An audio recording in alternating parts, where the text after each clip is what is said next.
Assalamu alaikum wa rahmatullahi wa barakatuh. Deux événements qui se sont produits le 13 juillet.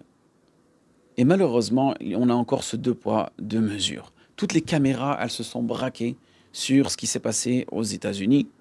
Comme vous avez tous pu le constater, un jeune âgé seulement de 20 ans, à ce qui paraît, il est démocrate, il voulait en découdre avec Donald Trump. Donc il avait tout préparé.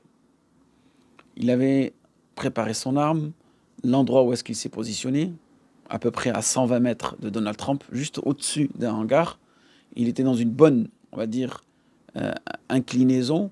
Donc, il n'avait plus qu'à tirer et se débarrasser de Donald Trump. Il a tiré plusieurs fois, mais il n'a pas réussi à atteindre sa cible. Allah subhanahu wa ta'ala nous dit dans le Coran que toute chose est décrétée et que chacun d'entre nous, nous avons un rendez-vous. Il est fixé auprès d'Allah subhanahu wa ta'ala. Et personne ne saura ni le reculer un seul instant, ni l'avancer, que tu sois musulman ou non musulman. قُلْ لَكُمْ مِيعَادُ يَوْمٍ لَا تَسْتَأْخِرُونَ عَنْهُ سَاعَةً وَلَا تَسْتَقْدِمُونَ. Très bien. Énormément de personnes disent, on entend à travers les réseaux sociaux, musulmans et non musulmans, Dieu a sauvé Donald Trump, Dieu a béni Donald Trump. Et quelque part, nous, en tant que musulmans, on se dit, mais ce même jour, que s'est-il passé à Gaza? Que s'est-il passé en Palestine? Plus de 90 Palestiniens, et des civils bien sûr, ont été assassinés. Parce que Netanyahou, il n'a pas raté sa cible cette fois-ci. Il a dit soi-disant qu'il voulait viser des gens du Hamas, mais en réalité, il a tout simplement encore tué des civils qui se sont retrouvés dans une zone humanitaire, donc une zone normalement où on est sécurisé. Quel est le péché de ces gens-là? Pourquoi Donald Trump, Allah subhanahu wa ta'ala, le sauve de cette tentative d'assassinat?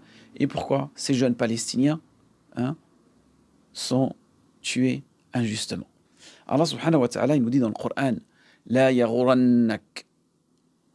yaghurannaka taqallubu alladhina kafaru fil bilad.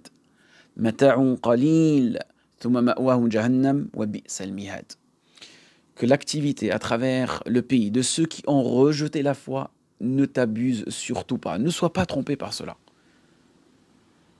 Ces gens, Allah subhanahu wa ta'ala leur accorde une jouissance éphémère pour tout simplement être voués à l'enfer. Et quelle horrible demeure. Donc, qu'est-ce que nous comprenons?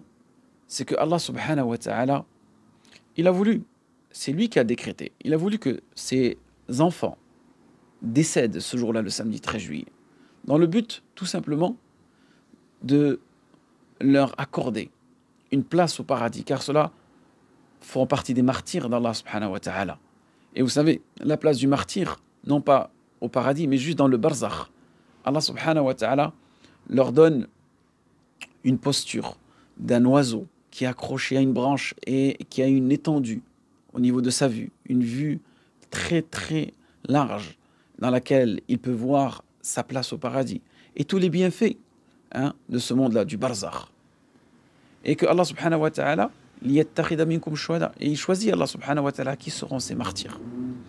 Et n'oubliez pas de méditer sur quelque chose qui est très important, sur le nom d'Allah subhanahu wa ta'ala qui est Al-Hakim. Al-Hakim, c'est-à-dire Allah subhanahu wa ta'ala, c'est lui le sage. Naam. Le sage, c'est celui qui ajuste et gère toutes choses avec perfection et sagesse. Donc Allah subhanahu wa ta'ala, il sait ce qu'il fait. Donc c'est à nous de se soumettre à la sagesse d'Allah subhanahu wa ta'ala et de méditer tout cela. Et de regarder toujours qu'on vit dans ce monde deux poids, deux mesures. On donne de la valeur à un ex-président âgé de 78 ans qui est proche du lit de la mort, alors que des enfants innocents sont assassinés. Et silence radio. Très peu de médias relayent l'information. Donc on demande à Allah subhanahu wa ta'ala qu'il fasse manifester la vérité et la justice le plus rapidement possible. وفقكم الله لما يحب ويرضى واخر دعوانا الحمد لله رب العالمين.